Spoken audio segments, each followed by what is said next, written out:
Brides of education में आपका स्वागत है। आज हम class 11 chemistry classification of elements का डिस्कशन कर रहे हैं। अब तक हमें एटॉमिक साइज का डिस्कशन कर लिया हुआ है। आइसो इलेक्ट्रॉनिक स्पीसीज भी आप लोग जानते हो, उसकी साइज इंक्रीजिंग और डिक्रीजिंग ऑर्डर में अरेंजमेंट करना भी आप जानते हो। तो और एक अलग टाइप का क्वेश्चन आ रहा है, वो क्वेश्चन आप समझ लोगे तो ये पॉइंट आपको अच्छे से समझ में आ जाएगा। Which of the following species will have the largest and smallest size? तो ये चार आपको स्पीसीज दे रखी हुई है, इसमें दो पॉजिटिव आयन है और दो न्यूट्रल एटम्स, तो उसके आपको साइज डिसाइड करना है। तो ऑलवेज क्या करना पड़ेगा, तो पहले तो मैं आप ही दिमाग में सोच लो, इसमें से स्मॉलेस्ट कौन सा होगा, लार्जेस्ट कौन सा होगा। तो यहाँ पे आपको आंसर मिल जाएगा, radius of mg is maximum and Al3 plus is minimum। अब हमें पूरी सीक्वेंस अरेंज करने में कौन मैक्सिमम है कौन मिनिमम है वो आपको अपने हिसाब से समझ में आ गया, पर क्यों मैक्सिमम है क्यों मिनिमम है वो भी हमें समझना होगा। तो पहले ही आपको एक काम करना है कि जब आपको ऐसा क्वेश्चन मिले तो जो न्यूट्रल एटम्स है वो एक ही पीरियड के है कि एक ही ग्रुप के, वो सोचो और उसकी कंपैरिजन कर लो। यहाँ पे आपको मैग्नीशियम और एल्यूमिनियम दिखाई दे रहा है, तो दोनों एक ही पीरियड के एलिमेंट्स। एक ही पीरियड में एटॉमिक नंबर इंक्रीज होगा, पॉजिटिव चार्ज सेंटर में इंक्रीज होगा, साइज डिक्रीज होगी। तो आप समझ चुके हो, मैग्नीशियम का एटॉमिक नंबर 12 है, एल्यूमिनियम का एटॉमिक नंबर 13 है। It means magnesium is larger than aluminium. तो एक आपको कंपैरिजन मिल जाएगी, size of magnesium is more and aluminium is less because magnesium and aluminium are in same period. तो बात हो गई। दूसरी बात, मैग्नीशियम में से बना हुआ, यहाँ पे आपको Mg2 प्लस आयन दिया हुआ है, एल्यूमिनियम में से बना हुआ Al3 प्लस आयन दिया हुआ है। तो ये दोनों की कंपैरिजन भी मिल जाएगी। पॉजिटिव आयन पेरेंटल एलिमेंट से साइज में छोटा होता है, मतलब साइज कम होती है, तो मैग्नीशियम से Mg2 प्लस स्मॉलर होगा, एल्यूमिनियम से Al3 प्लस स्मॉलर होगा। Reason effective nuclear charge, positive charge बढ़ेगा, इफेक्टिव न्यूक्लियर चार्ज बढ़ेगा, साइज डिक्रीज होगी। तो ये दो भी आप कंपेयर कर सकते हो। तो इन सेम पीरियड का रीजन आपके सामने हो गया है। Volume of positive ion are less than parental atom, so Mg2 plus is smaller than Mg and Al3 plus is smaller than aluminium। अब बात आ रही है कि भाई Mg2 प्लस और Al3 प्लस दोनों की कंपैरिजन कैसे की जाएगी। तो दोनों आइसो इलेक्ट्रॉनिक स्पीसीज है और हम जानते हैं कि भाई पॉजिटिव चार्ज बढ़ेगा, साइज कम होगी। तो Mg2 plus is greater then Al3 plus, वो भी हमें मिल जाएगा। तो ये कंपैरिजन भी आपके सामने आ जाएगी। In isoelectronic species positive charge is increase, radius and volume decrease, so Al3 plus is smaller than Mg2 plus. अब बात हो रही है कि ये सब तो हमने समझ में आ चुका है, इसमें Mg सबसे बड़ा है और एल्यूमिनियम Mg से छोटा है। अब बात क्या हो रही है कि Mg2 प्लस और उससे छोटा Al3 प्लस है। Al3 प्लस से छोटा, Al से छोटा Al3 प्लस तो है, पर ये दोनों में क्या कंपैरिजन होगी वो भी हमें समझना होगा। तो अगर ये इससे स्मॉलर है तो ऑर्डर आपको मिल जाएगा, अगर ये इससे लार्जर है तो कंफ्यूजन ये रहेगा कि Mg2 प्लस बीच में आ जाएगा इसका। तो वो कैसे डिसाइड करेंगे, क्योंकि एक न्यूट्रल एटम्स और दूसरा पॉजिटिव चार्ज आया नहीं। तो यहाँ पे आपको सिंपल उसकी इलेक्ट्रॉनिक कन्फिगुरेशन देखो, आउटर सेल जिसका लार्जर है वो बड़ा होगा, आउटर सेल जिसका स्मॉलर है वो छोटा होगा। एक तरीका ये है। दूसरा तरीका इफेक्टिव न्यूक्लियर चार्ज देख लो, इसका कितना होगा 13 प्रोटॉन 13 इलेक्ट्रॉन, इसमें कितना होगा 12 प्रोटॉन 10 इलेक्ट्रॉन। तो इसमें इफेक्टिव न्यूक्लियर चार्ज बड़ा है तो अट्रैक्शन ज्यादा रहेगा, तो आपका ए ऑर्डर आएगा मैग्नीशियम Mg2+ और इसके बाद आएगा Al3+। तो सबसे स्मॉलर Al3+ मिलेगा, सबसे लार्जर Mg मिलेगा और ए ऑर्डर आपको मिल जाएगा कंप्लीटली। तो देख सकते हो इसमें last statement Mg2+ having aluminum more nuclear effective charge, so Mg2+ is smaller than Al3+। तो ये अपना ऑर्डर हो गया। तो अब आइसो इलेक्ट्रॉनिक स्पीसीज वाले जितने भी क्वेश्चन आएंगे वो आपको खुद करते जाना होगा। क्वेश्चन आपके सामने आएंगे, मैं आंसर भी कैसे लिखना है वो भी आपके सामने ला दूंगा। तो यहाँ पे आप देख सकते हो next, arrange decreasing order of K plus Cl minus S2 minus Ca2 plus with explanation। तो यहाँ पे देखो तो सब में कॉमन बात क्या है। तो एटॉमिक नंबर आपको 1 to 20 तक के याद रखने पड़ेंगे। तो सब में 18 इलेक्ट्रॉन कॉमन है, तो आइसो इलेक्ट्रॉनिक स्पीसीज है। एक बात, आइसो इलेक्ट्रॉनिक स्पीसीज हो तो आपको सिंपली एटॉमिक नंबर देखना है। एटॉमिक नंबर इंक्रीज हो रहा है मतलब न्यूक्लियर चार्ज इंक्रीज हो रहा है, साइज डिक्रीज हो रहा है, तो ये आपको मिल जाएगा। पर एटॉमिक चार्ज और साइज से कैसे हम कंपैरिजन कर रहे हैं, तो क्यों कंपैरिजन कर रहे हैं, तो इसका एक रीजन ये है, देखते जाते हैं। 18 इलेक्ट्रॉन है but nuclear charge are different, so its radius are different. अब हमें सभी का इफेक्टिव न्यूक्लियर चार्ज ढूंढना हो। इफेक्टिव न्यूक्लियर चार्ज कैसे ढूंढा जाएगा, तो स्टेटमेंट याद रख लो, is a ratio of proton and electron. कोई भी स्पीसीज में टोटल प्रोटॉन ढूंढ लो, टोटल इलेक्ट्रॉन ढूंढ लो, दोनों का रेशियो ले लो, इफेक्टिव न्यूक्लियर चार्ज आपको मिल जाएगा। चारों स्पीसीज का इफेक्टिव न्यूक्लियर चार्ज आपको मिलेगा। स्टेटमेंट याद रख लो, effective nuclear charge is a ratio of P plus and E minus. देखो यहाँ पे इसका इफेक्टिव न्यूक्लियर चार्ज, इसमें इलेक्ट्रॉन 16/18 सॉरी प्रोटॉन 16/18 इलेक्ट्रॉन सब में देखो यहाँ पे कॉमन हो रहा है क्या, इलेक्ट्रॉन सेम है, एटॉमिक नंबर बढ़ेगा, इफेक्टिव न्यूक्लियर चार्ज बढ़ेगा। इसीलिए हम जस्ट एटॉमिक नंबर ही देखते हैं आइसो इलेक्ट्रॉनिक स्पीसीज में, और एटॉमिक नंबर ही न्यूक्लियर चार्ज होता है। तो आप स्टेटमेंट देख सकते हो, effective nuclear charge increase with nuclear charge. तो न्यूक्लियर चार्ज ही देखना है इन आइसो इलेक्ट्रॉनिक स्पीसीज। तो क्लियर हो गया कि पॉजिटिव चार्ज पेरेंटल एलिमेंट से बड़े होते, नेगेटिव चार्ज पेरेंटल एलिमेंट से छोटे होते। गलत हो गया फिर से। अब हमें क्या देखना है, तो यहाँ पे आइसो इलेक्ट्रॉनिक स्पीसीज में पॉजिटिव चार्ज वाली स्पीसीज साइज में कम होगी अथवा तो वॉल्यूम कम होगा, नेगेटिव चार्ज वाली स्पीसीज साइज में तो वॉल्यूम में लार्जर होगी। तो ये स्टेटमेंट आपको मिल जाएगा, positive ion have positive charge so effective nuclear charge increase so radius decrease, negative ion having negative charge so effective nuclear charge decrease so radius increase and your order of size is S2 minus Cl minus K plus and Ca2 plus decreasing order of radius आपको मिल जाएगा। तो इसको commonly simple statement में भी answer दिया जा सकता है। ये इतने सारे 3 बीच वाले स्टेटमेंट ना लिखो तो कैसे लिखना है वो भी देख लो।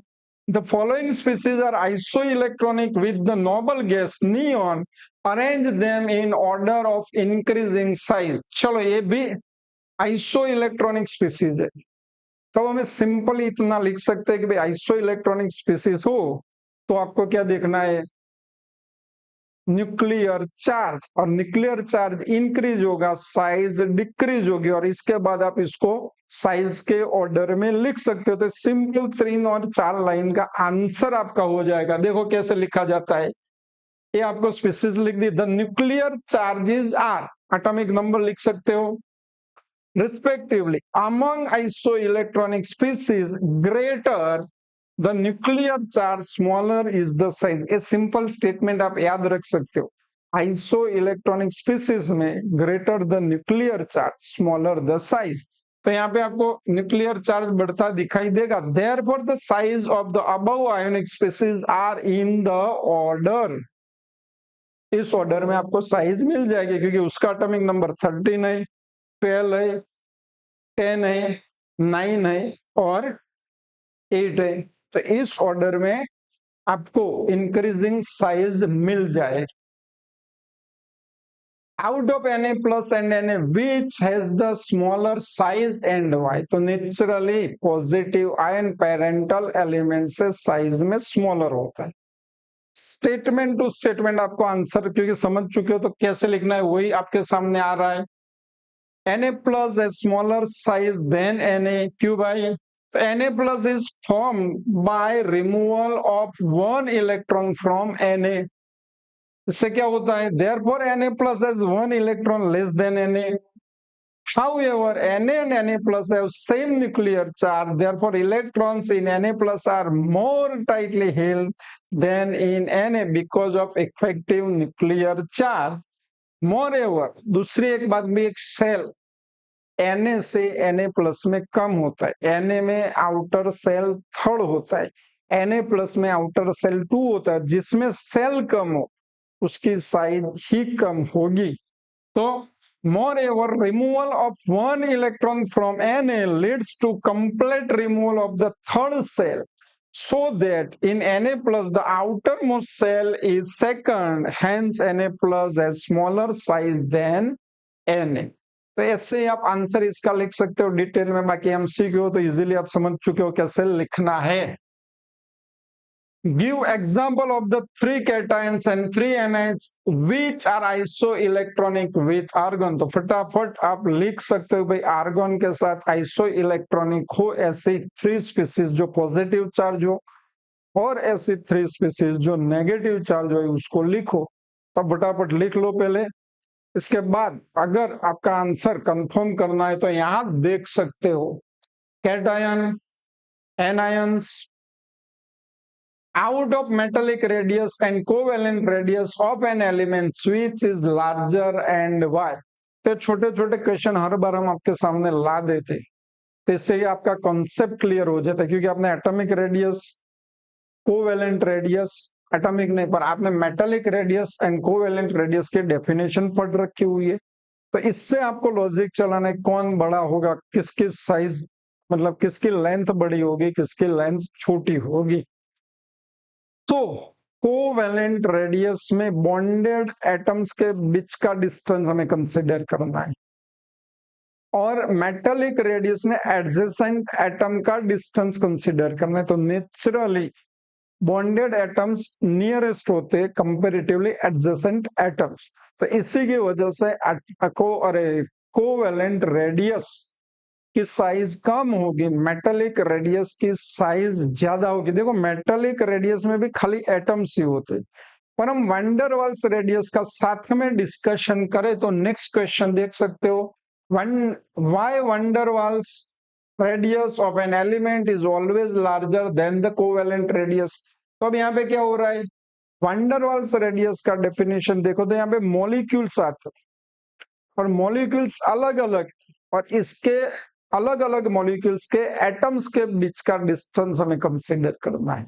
मेटालिक रेडियस में क्या था, खाली एटम्स थे और इसके एडजेसेंट एटम्स के बीच का डिस्टेंस कंसीडर करना।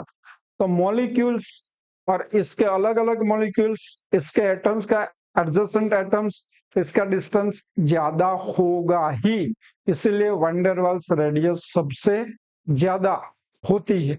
Next question, out of the following ions which has smallest ionic size। तो आपको ये 3 में से आयोनिक साइज स्मॉलेस्ट किसकी है वो देखना। तो ये आप देख सकते हो एक ही ग्रुप के मेटल्स और उसमें से पॉजिटिव आयन बना हुआ है, तो इसमें आपको इलेक्ट्रॉन कंसीडर करो तो यहाँ पे 3/2 होगा, यहाँ पे आपका होगा 11/10 होगा और यहाँ पे आपका होगा 90/20। तो इफेक्टिव न्यूक्लियर चार्ज है, पर इसको कंसीडर करके कैलकुलेशन में पड़े, इससे बेटर है कि इसमें आउटर मोस्ट ऑर्बिट सेकंड है इसमें आउटर मोस्ट ऑर्बिट, इसमें आउटर मोस्ट ऑर्बिट फर्स्ट है, इसमें सेकंड है और इसमें थर्ड है। क्योंकि ग्रुप में हम ऊपर से नीचे जा रहे हैं तो साइज इंक्रीज हो रही है, तो same way positive charge similar रहेगा तो भी साइज इंक्रीज होगी, तो सबसे स्मॉलर Li प्लस आएगा। Second, arrange the following in the increasing order of their size. अब आइसो इलेक्ट्रॉनिक स्पीसीज है तो आप खुद उसको सॉल्यूशन बना के लिखोगे, ये भी आप खुद लिखोगे, और ये सभी क्वेश्चन के आंसर एज आपका एग्जाम हो जाती है ऐसा समझ के आंसर खुद लिख के इसके आंसर के साथ कंपैरिजन करो, सबके आंसर आपके सामने है। एमसीक्यू एज यूजुअल, हर बार हम एमसीक्यू आपको दे देते हैं, छोटे छोटे कॉन्सेप्ट क्लियर हो इसकी वजह से। Mg2 plus is smaller than O minus 2 in size, though they have same electronic configuration. क्यों भाई? तो इसका रीजन आपको ढूंढना है और आंसर देना है। तो higher effective nuclear charge of Mg2 plus than O minus 2. Next question. Identify the correct order in which the ionic radius of the following ions having. तो आपको आयंस दे दिए हुए आयोनिक रेडियस का ऑर्डर आपको लिखना है। तो इसमें देखो पॉजिटिव आयन जो साइज में, क्योंकि सभी आइसो इलेक्ट्रॉनिक है तो सबसे छोटा होगा, जैसे जैसे नेगेटिव चार्ज बढ़ेगा साइज बढ़ेगी, तो 2, 1 एंड 3 आंसर आपका डी रहेगा। हेलो, चलो अब नेक्स्ट टॉपिक है हमारे सामने आयोनाइजेशन एंथैल्पी। आयोनाइजेशन एंथैल्पी किसको बोलेंगे वो क्वेश्चन आएगा। तो बेसिकली वो एक मेजरमेंट है जो न्यूट्रल मॉलिक्यूल्स है गैसियस फॉर्म में, उसमें से इलेक्ट्रॉन लूज करने की टेंडेंसी क्या है, पढ़ सकते हो आप। A quantitative measure of the tendency of an element to lose electrons is given by its ionization enthalpy. Is denoted by delta IH. It is also known as ionization energy, or is denoted by IE. Also is known as ionization potential IP. अब ionisation enthalpy को major करना हो तो kilo joule per मोल unit में major किया जाता है, kilo calorie पर मोल यूनिट में मेजर किया जाता है ना, इलेक्ट्रॉन वोल्ट पर एटम में मेजर किया जाता है। यूनिट ऑफ आयोनाइजेशन एंथैल्पी, तो ये 3 यूनिट है। अब इलेक्ट्रॉन वोल्ट का किलो जूल पर मोल के साथ क्या रिलेशन है वो भी आपको आता है तो याद कर लो, नहीं तो यहाँ पे देख के याद रखना है। 1 electron volt per atom is equal to 96.49 kilo joule per mole, तो 23.06 किलो कैलोरी पर मोल।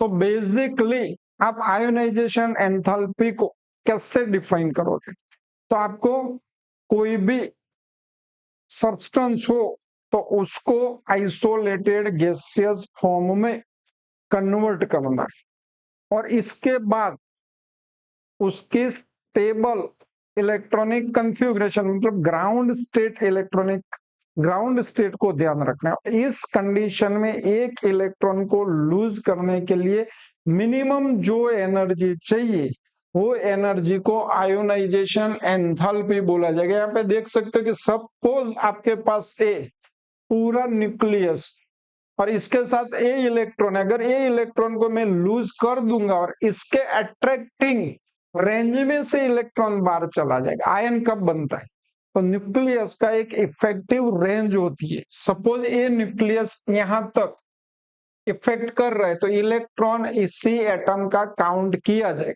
और जैसे ही मैं उसको एनर्जी दूंगा तो ये इलेक्ट्रॉन क्या करेगा, इस सरफेस को छोड़ देगा और ये न्यूक्लियस के अट्रैक्टिंग पावर की रेंज से बाहर चला जाएगा। और ये मिनिमम एनर्जी इसके लिए मुझे जो देनी पड़ेगी, क्योंकि अब ये पॉजिटिव आयन बन जाएगा, अट्रैक्टिंग रेंज से न्यूक्लियस की अट्रैक्टिंग रेंज से इलेक्ट्रॉन का बाहर जाना मतलब पॉजिटिव आयन बना, और इसके लिए जो मिनिमम एनर्जी देनी पड़ेगी इसको आयोनाइजेशन एंथैल्पी बोला जाएगा। फर्स्ट इलेक्ट्रॉन को रिमूव करने के लिए जो एनर्जी देनी पड़ेगी which is known as first ionisation enthalpy. देखो पॉजिटिव चार्ज हो गया तो इसको यूनी पॉजिटिव चार्ज आयन बोला जाएगा। अब सेकंड इलेक्ट्रॉन को रिमूव करना है, अब ये उसका सेकंड इलेक्ट्रॉन है उसको रिमूव करना है तो और मुझे एनर्जी देनी पड़ेगी।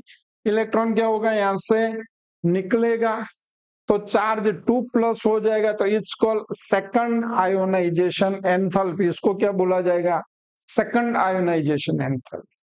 थर्ड इलेक्ट्रॉन को दूर करना है, अब इस कंडीशन में से मुझे तीसरा इलेक्ट्रॉन और दूर करना हो तो इसको थर्ड आयोनाइजेशन एंथैल्पी। एक चीज आपने नोट करनी चाहिए कि भाई जब फर्स्ट बात थी तो ये पूरा एटम लार्जर, जैसे मैंने एक इलेक्ट्रॉन रिमूव कर लिया तो उसकी साइज कम हुई, दूसरा इलेक्ट्रॉन रिमूव कर लिया तो और साइज कम हुई। देखो ये कितना बड़ा है क्योंकि उसमें कोई चार्ज नहीं, ये इलेक्ट्रॉन रिमूव होने के बाद उसकी साइज कम हो जाती है। देखते जाओ साइज कम हो रही है। दूसरा इलेक्ट्रॉन रिमूव करने के बाद और साइज कम हो रही है। तो ये आपकी डेफिनेशन है आयोनाइजेशन एंथैल्पी की। फिर से आप इसको समझ सकते हो। फर्स्ट आयोनाइजेशन एंथैल्पी, इसमें हमने दो वर्ड भी यूज किए हुए, डेफिनेशन आपको याद रखनी पड़ेगी statement two statement. The minimum energy required to remove the electron from the outermost orbit of an isolated gaseous neutral atom is called first ionization energy। अब यहाँ पे मैंने आइसोलेटेड और न्यूट्रल एटम, कभी ग्राउंड स्टेट इलेक्ट्रॉनिक कन्फिग्रेशन बोलेंगे, दो word है यहाँ पे। एक तो outer most orbit of isolated gaseous neutral atom, तो इसको फर्स्ट आयोनाइजेशन एंथैल्पी बोला जाए। आइसोलेटेड गैसियस न्यूट्रल एटम्स ऐसा वर्ड क्यों यूज किया हुआ है, तो सपोज मेरे पास कोई एक सब्सटेंस है, यहाँ पे मैं मेटल ले लूंगा जो सॉलिड फॉर्म में है, तो इस मेटल में से इलेक्ट्रॉन रिमूव करना है तो मुझे बहुत सारी एनर्जी देनी पड़ेगी। तो ये आयोनाइजेशन एंथैल्पी कंसीडर नहीं होगा क्योंकि उसको मुझे एनर्जी दे के गैसियस फॉर्म में कन्वर्ट करना पड़ेगा। जो न्यूट्रल एटम्स होगा गैसियस फॉर्म में होगा, फिर भी आइसोलेटेड नहीं बोला जाए। एक चीज और है कि कोई भी एटम्स है उसको एकदम आइसोलेट करना है तो इम्पॉसिबल है। अकेला निकाल देना है, छूटा पड़ मतलब अकेला उसको अलग कर देना है तो ये पॉसिबल नहीं। पर हम इसको मिनिमाइज, जो भी गैसेस कंपोनेंट है उसके बीच का भी अट्रैक्शन है उसको मिनिमाइज कर सकते हैं। कैसे, प्रेशर डिक्रीज करके। तो अब ये इतनी कंडीशन में आ जाएगा कि एक स्पीसीज का दूसरे स्पीसीज के साथ जो अट्रैक्शन है वो अट्रैक्शन कंपेरेटिवली इतना कम हो जाएगा कि जो इलेक्ट्रॉन को रिमूव करने के लिए इफेक्टिव मिनिमाइज हो, और ऐसी कंडीशन को आइसोलेटेड गैसियस सब्सटेंस बोला जाता है। अब मुझे उसकी, देखो यहाँ पे जब एनर्जी देते तो कंडीशन ये भी होती है कि इलेक्ट्रॉन अंदर जो होगा उसकी एनर्जी भी थोड़ी सी बढ़ जाएगी, और एनर्जी बढ़ जाएगी तो हम मिनिमम एनर्जी काउंट नहीं कर पाते। तो इसको यहाँ पे आपको क्या बोला कि ग्राउंड स्टेट में ही इलेक्ट्रॉन होना चाहिए, उसके स्टेबल इलेक्ट्रॉनिक कन्फिग्रेशन में होना चाहिए, ऐसा ही स्पीसीज लेना। और इसमें से एक इलेक्ट्रॉन को रिमूव कर लो तो क्या बनेगा, पॉजिटिव आयन बनेगा। और इसके लिए जो एनर्जी मिनिमम देनी पड़ेगी which is known as ionisation enthalpy. First electron को रिमूव करना है तो is a first ionisation enthalpy. अगर इसमें से मुझे एक दूसरा इलेक्ट्रॉन रिमूव करना है तो it's called second ionisation enthalpy. और इसमें से तीसरा इलेक्ट्रॉन रिमूव करना है तो it's called third ionisation enthalpy, is written as delta IH3 delta IH2। अब इसकी कंपैरिजन भी आप देख सकते हो, इसमें से इलेक्ट्रॉन रिमूव करना है तो जो एनर्जी देनी पड़ेगी इसकी कंपेरेटिवली इसमें से इलेक्ट्रॉन रिमूव करने के लिए ज्यादा एनर्जी देनी पड़ेगी, इसकी कंपेरेटिवली इसमें से इलेक्ट्रॉन रिमूव करने के लिए और ज्यादा एनर्जी देनी पड़ेगी। It means third ionisation enthalpy is greater than second ionisation enthalpy and second ionisation enthalpy is greater than first ionisation enthalpy. Reason क्या है? तो जैसे न्यूट्रल मॉलिक्यूल्स का इफेक्टिव न्यूक्लियर चार्ज कम होता है यूनिपॉजिटिव आयन से, और यूनिपॉजिटिव आयन का इफेक्टिव न्यूक्लियर चार्ज 2+ चार्ज वाले आयन से और कम होता है, तो इसमें इलेक्ट्रॉन ज्यादा अट्रैक्ट होता है न्यूक्लियस से, तो इसको रिमूव करने के लिए ज्यादा एनर्जी देनी पड़ेगी। ये पूरी चीज आपके सामने आ रही है स्टेप बाय स्टेप। देखो, first ionisation enthalpy, first electron को रिमूव करना है। Second ionization enthalpy, the energy required to remove the second most loosely bound electron in gaseous state of unipositive ion is called the second ionization enthalpy। तो second electron आपको remove करना है, plus charge है, दूसरा remove किया 2+ हो गया, तो सेकंड आयोनाइजेशन एंथैल्पी दूसरी। पूरी कंडीशन में आपने देखा कि इलेक्ट्रॉन रिमूव करने के लिए एनर्जी देनी ही पड़ेगी, और जब एनर्जी देते हो तो ये रिएक्शन को बोला जाएगा एंडोथर्मिक रिएक्शन। तो आयोनाइजेशन एंथैल्पी एंडोथर्मिक रिएक्शन है, और एंथैल्पी पॉजिटिव हो, सिंबलाइज किए हुए डेल्टा एच की वैल्यू पॉजिटिव हो, it means is a endothermic reaction. तो ये स्टेटमेंट आपको याद रखना होगा। In general, energy is always required to remove electron from an atom or ion. Hence, ionization enthalpy is always positive. It means endothermic. तो statement जो आपका answer है ये आपको याद रखना होगा। The second ionization enthalpy will be higher than the first ionization enthalpy because it is more difficult to remove an electron from a positively charged ion where the nuclear charge is more and then in a neutral atom, so more energy is required. Same way, in the same way, third ionization enthalpy will be higher than the second ionization enthalpy and so on. Ionisation enthalpy इससे आप symbolize कर सकते हो IE3 greater than IE2 greater than IE1। एक और चीज एक just आपको लिख के दे दिया है कि डेल्टा IH, और कुछ स्पेसिफिकेशन आपको नहीं दिया हुआ है, तो आपको इसको फर्स्ट आयोनाइजेशन एंथैल्पी ही कंसीडर करना है। The terms ionisation enthalpy if no qualified is taken as the first ionisation enthalpy, और यहाँ पे स्पेसिफिक किया हो, जैसे 2 लिखा हो तो is a second ionisation enthalpy, 3 लिखा हो तो थर्ड आयोनाइजेशन एंथैल्पी। ऐसे तो 2 क्वेश्चन आपके सामने, उसका आंसर आपने अच्छे से लिख के कर लेना है learn. Give definition of ionization enthalpy. What is ionization enthalpy? Why the value of third ionization enthalpy of element is more than that of the second ionization enthalpy, which is more than that of the first ionization enthalpy. तो with example पूछा हो detail में question, तो आपको अच्छे से example लेके भी उसको समझा सकते हो। तो ये आपका क्वेश्चन हो गए। अब यहाँ पे energy of electron in the ground state of the hydrogen atom is given, calculate the ionisation enthalpy of atom of hydrogen in terms of joule per mole inverse. तो यहाँ पे आयोनाइजेशन एंथैल्पी आपको समझाना है, तो कैसे समझाएंगे? आयोनाइजेशन एंथैल्पी क्या है वो तो हमने समझ लिया, इलेक्ट्रॉन को isolated gaseous ground state electronic configuration में से रिमूव करने के लिए मिनिमम एनर्जी देनी। तो हाइड्रोजन के केस में आप जानते हो कि उसका न्यूक्लियस होता है,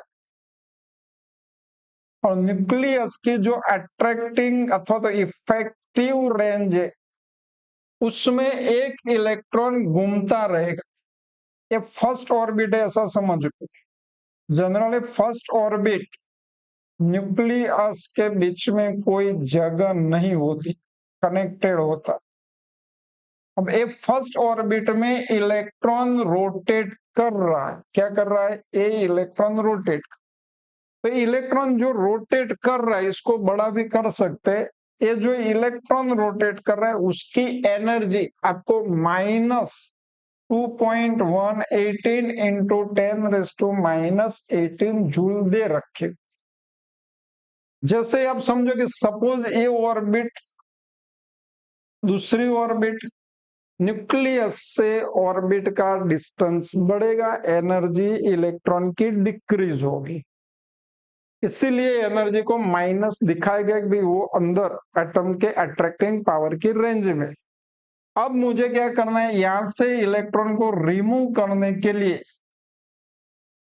एनर्जी देनी पड़ेगी, और एनर्जी देगा तो उसको पॉजिटिव लिखा जाएगा। कितनी एनर्जी देनी पड़ेगी? तो ग्राउंड स्टेट में इलेक्ट्रॉन की जितनी एनर्जी है उतनी ही एनर्जी मुझे यहाँ पे उसको वहीं से निकालने के लिए देनी पड़ेगी, और वही एनर्जी उसकी आयोनाइजेशन एनर्जी अथवा तो एंथैल्पी हो जाएगी। तो ये वैल्यू में प्लस कर लूंगा तो is ionisation enthalpy of hydrogen atoms. अब ये तो आपका पर एटम्स है क्योंकि एक ही इलेक्ट्रॉन है, और एटम एक ही, हाइड्रोजन एटम में एक ही इलेक्ट्रॉन होता है। अब मुझे क्या ढूंढना है? पर मोल। तो बस मुझे खाली उसको एवोगेड्रो नंबर से मल्टीप्लाई कर देना है, आंसर आ जाएगा। आप देख सकते हो step wise.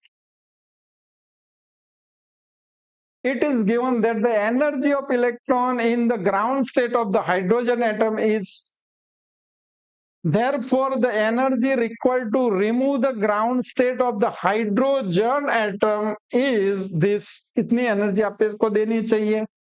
The ionization enthalpy of atomic hydrogen is also this। इसी को ionization enthalpy बोलेंगे, पर मोल में कन्वर्ट करना है तो इसको एवोगेड्रो नंबर से मल्टीप्लाई करोगे तो ये आपका आंसर आ जाएगा।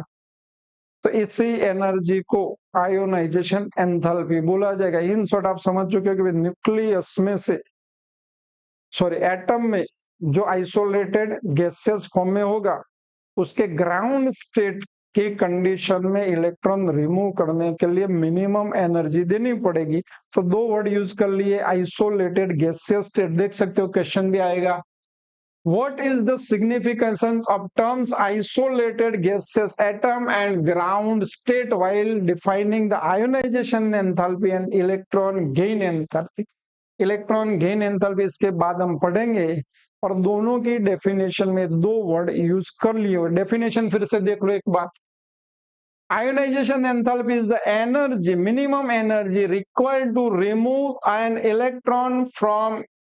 electron from an isolated gaseous atom in its ground state। तो पहले तो मैंने वो आपको एग्जैक्टली एक्सप्लेन कर लिया वो कि मिनिमम एनर्जी आपको काउंट करनी है इलेक्ट्रॉन रिमूव करने के लिए, तो आपको आइसोलेटेड गैसियस स्टेट लेना पड़ेगा। फिर से बोल रहा हूँ, आइसोलेटेड गैसियस स्टेट क्या है? कोई भी सब्सटेंस अगर कोई भी फॉर्म में तो उसको गैसियस फॉर्म में कन्वर्ट कर लो तो भी उसके मॉलिक्यूल के बीच में अट्रैक्शन तो रहेगा। तो ए अट्रैक्शन को मिनिमाइज करने के लिए प्रेशर डिक्रीज कर लो। तो अब क्योंकि अकेला एटम तो हम अलग कर ही नहीं सकते, तो अब क्या होगा? मिनिमम अट्रैक्शन होगा गैसेस फॉर्म में भी एटम के बीच, पर इसको निगलेक्ट करके जो एनर्जी देनी पड़ेगी वो मिनिमम मिलेगी। पर एक और क्वेश्चन है, जब आप उसको वो सब्सटेंस या तो वो एलिमेंट्स को आप एनर्जी देते हो तो कभी कभी इलेक्ट्रॉन न्यूक्लियस से ऊपर हो जाते या तो एनर्जी गेन कर लेते, तो ऐसे एटम्स हमें कंसीडर नहीं करने। जो इलेक्ट्रॉन ग्राउंड स्टेट में उसकी ऑर्बिट में हो, लास्ट ऑर्बिट में, उसी को निकालना है। तो लास्ट ऑर्बिट की एनर्जी हो वही एटम्स हमें कंसीडर करना है। इसी को ग्राउंड स्टेट बोला जाता है। स्टेप वाइज आंसर देख सकते हो आप।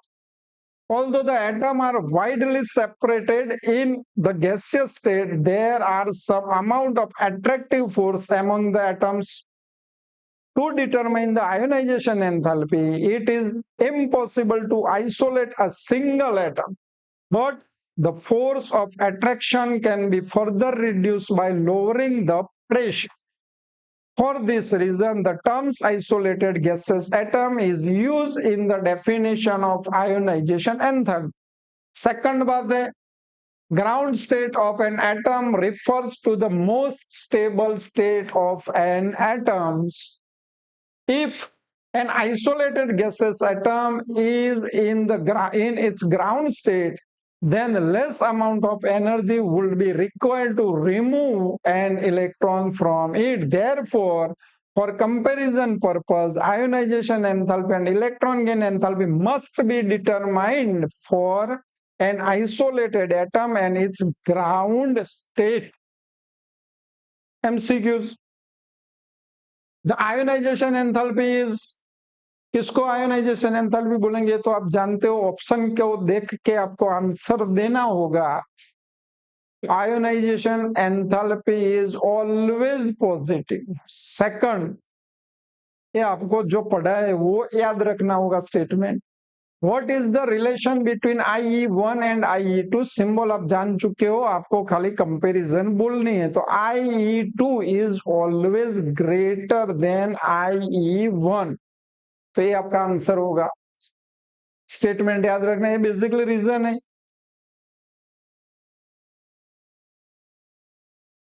Factors affecting the ionization potential. Ionization potential अथवा तो आयोनाइजेशन एंथैल्पी पे कौन से फैक्टर अफेक्ट करते हैं? तो यहाँ पे आपको एक तो एटॉमिक साइज ही याद रखनी होगी. नेचुरली जैसे जैसे एटम की साइज बढ़ेगी वैसे वैसे आयोनाइजेशन एंथैल्पी डिक्रीज होगी. तो फैक्टर आपको याद रखने होंगे.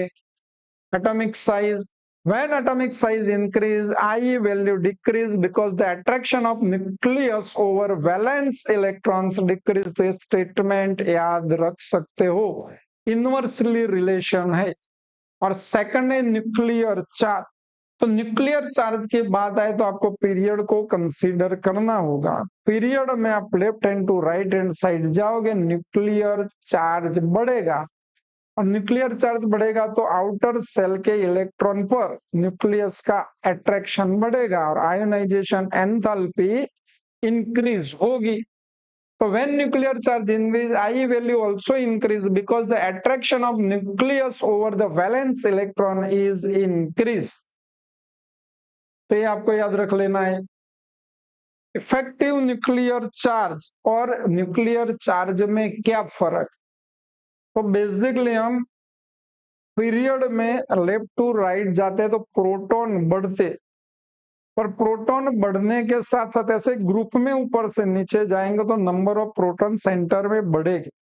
पर प्रोटॉन बढ़ने के साथ साथ जो आउटर सेल है उसके इनर ऑर्बिट कंप्लीट फिल हो जाती है और उसकी वजह से जो प्रोटॉन है सभी प्रोटॉन की आउटर सेल में इफेक्ट इतनी नहीं होती. तो सभी प्रोटॉन आउटर सेल के इलेक्ट्रॉन पे इफेक्टिव नहीं होती.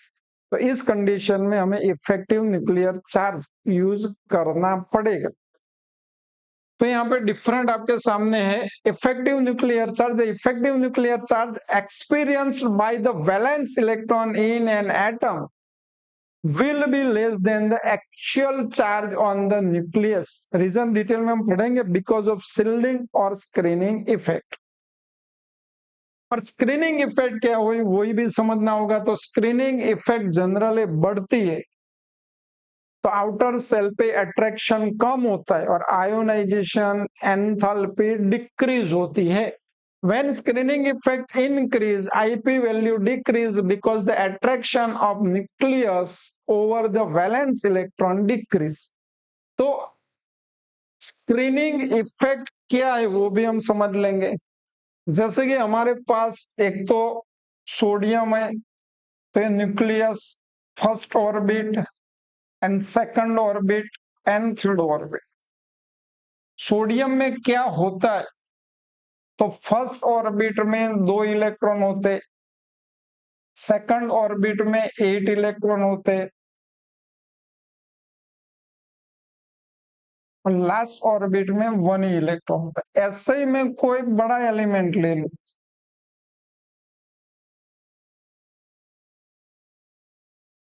पोटेशियम ले लेते हैं, तो उसमें क्या होगा, ये न्यूक्लियस फर्स्ट ऑर्बिट में 2 इलेक्ट्रॉन, सेकंड ऑर्बिट में आपका 8 इलेक्ट्रॉन,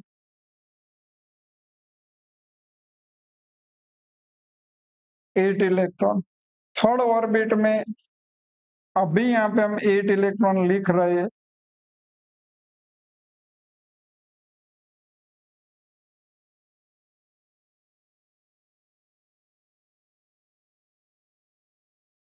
थर्ड ऑर्बिट में कितने होंगे,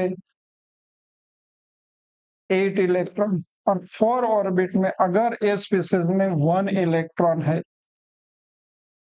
तो क्या हो, सपोज ऐसा समझ लो कि फर्स्ट ऑर्बिट यहाँ पे कंप्लीट फील्ड है, सेकंड ऑर्बिट कंप्लीट फील्ड है और ये इलेक्ट्रॉन एक ही है, तो जितनी अंदर वाली ऑर्बिट कंप्लीट फील्ड है उसका इंटरनली रिपल्जन होगा, क्या होगा, रिपल्जन।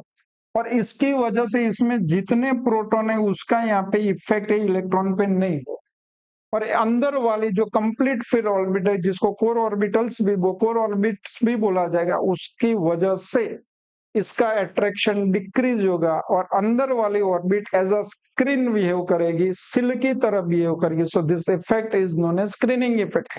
जितनी अंदर वाली कंप्लीट फील्ड ऑर्बिट बढ़ेगी उतनी इस पे स्क्रीनिंग इफेक्ट बढ़ेगी और अट्रैक्शन कम होगा, और अट्रैक्शन कम होगा तो आयोनाइजेशन एंथैल्पी बढ़ेगी। स्क्रीनिंग इफेक्ट की डेफिनेशन आप खुद देख सकते हो। In multi-electron atoms, the electron present in outermost orbit do not experience the complete nuclear charge because of repulsive interaction of the intervening 4 electrons. Thus, the outermost electrons are shielded or screened from the nucleus by the inner electrons. Attraction of outermost electron is decreased and this is known as screening effect. और last बात ये है, चलो last point आज का है, देख सकते हो penetrating effect. What is penetrating effect, तो ये आपके सामने उसका ऑप्शन है, the tendency of orbital to move towards the nucleus is called penetrating effect. Basically इसको समझना है तो कैसे समझेंगे पेनिट्रेटिंग इफेक्ट। सपोज मेरा ये न्यूक्लियस है, न्यूक्लियस के अराउंड ये मेरी ऑर्बिट सेकंड है, उसको कनेक्टेड फर्स्ट ऑर्बिट यहाँ पे, तो सेकंड ऑर्बिट के बारे में सोचो तो there is a 2 orbitals, one is a S orbitals and other is a P orbitals.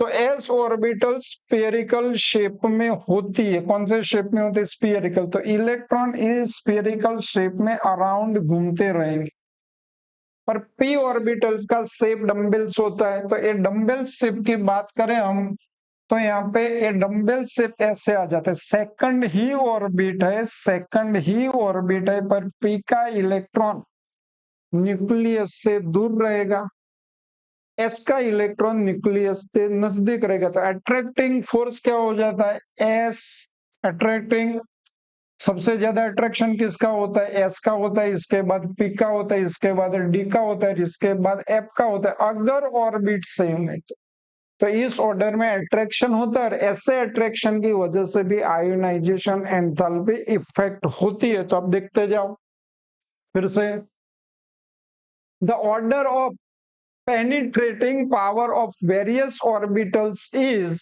S, P, D and F.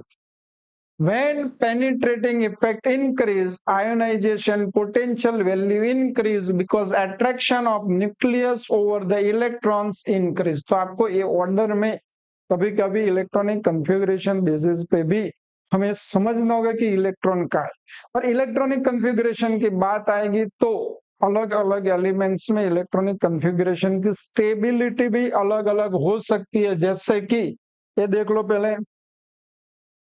Electronic configuration, तो इलेक्ट्रॉनिक कन्फिगरेशन स्टेबल कब होगी, तो कोई एलिमेंट्स की लास्ट ऑर्बिट हाफ फील्ड हो, कंप्लीट फील्ड हो या तो एम्प्टी हो, तो इलेक्ट्रॉनिक कन्फिगरेशन स्टेबल है। इसकी ionisation enthalpy comparatively nearest element से जो अनस्टेबल इलेक्ट्रॉनिक कॉन्फ़िगरेशन है अथवा तो इतनी स्टेबल नहीं है उससे ज्यादा रहेगी। तो देख सकते हो the atoms of elements having either half filled और full filled orbitals are comparatively more stable, hence they require more energy than other. It means nitrogen की आयोनाइजेशन एंथैल्पी की वैल्यू ऑक्सीजन की आयोनाइजेशन एंथैल्पी से ज्यादा है। क्यों है? तो नाइट्रोजन की इलेक्ट्रॉनिक कॉन्फ़िगरेशन लिखो, क्या होगा? नाइट्रोजन की electronic configuration 1s2 2s2 and 2p3। Oxygen की electronic configuration 1s2 2s2 and 2p4। 3 को SM डिवाइड कर सकते हैं 2px1 2py1 and 2pz1। Reason detail में बाद में भी आएगा 2px2 2py1 एंड 2pz1। तो ऑक्सीजन साइज के हिसाब से देखो तो ऐसा नहीं होना चाहिए, ऑक्सीजन की आयोनाइजेशन एंथैल्पी ज्यादा होनी चाहिए, पर इसकी इलेक्ट्रॉनिक कॉन्फ़िगरेशन स्टेबल होने की वजह से इसमें से इलेक्ट्रॉन निकालना दिक्कत वाली बात हो जाएगी, जल्दी इलेक्ट्रॉन लूज नहीं करेगा। जबकि इसमें पी में 2 इलेक्ट्रॉन है तो ए इलेक्ट्रॉन इजीली रिमूव होगा। तो इलेक्ट्रॉनिक कॉन्फ़िगरेशन भी हमें देखनी होगी आयोनाइजेशन एंथैल्पी समझने के लिए। तो ये स्टेटमेंट ग्रुप 18 एलिमेंट्स अगर हम पीरियड में मूव करते तो एक ही पीरियड में 18 ग्रुप के एलिमेंट्स की आयोनाइजेशन एंथैल्पी ज्यादा होनी चाहिए, पर group 18 elements have maximum ionization enthalpy in the period due to completely stable electronic configuration, octet configuration complete।